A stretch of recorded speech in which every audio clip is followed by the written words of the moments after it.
Number 10, hummingbird nest. হামিংবার্ডের বাসাকে বিশ্বের সবচেয়ে সেরা আর শিল্পকর্মের বাসা বলা হয়ে থাকে।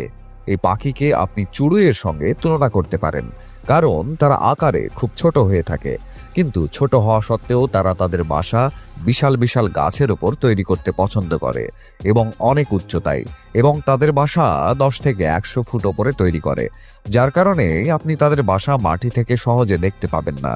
এদের বাসা মেয়ে পাখি তৈরি করে, যা 5 থেকে 10 দিনের মধ্যে সম্পন্ন হয়। এদের বাসা তৈরি করতে তারা খড় এবং মাকড়সার জাল ব্যবহার করে থাকে। তাদের বাসা দেখে মনে হয় যেন একটি নারকেল ওপর থেকে কেটে রেখে দেওয়া হয়েছে। মাকড়সার জালের কারণে তাদের বাসা স্ট্রেচেবল হয়। এদের বাসা স্ট্রেচেবল করার পেছনে একটি কারণও রয়েছে, আর তা হলো বাচ্চারা যখন বড় হতে থাকে তখন তাদের সাইজ অনুযায়ী বাসাও প্রসারিত হতে থাকে। হামিংবার্ডরা কেবল তাদের বাসার সাজসজ্জায় মনোযোগ দেয় না,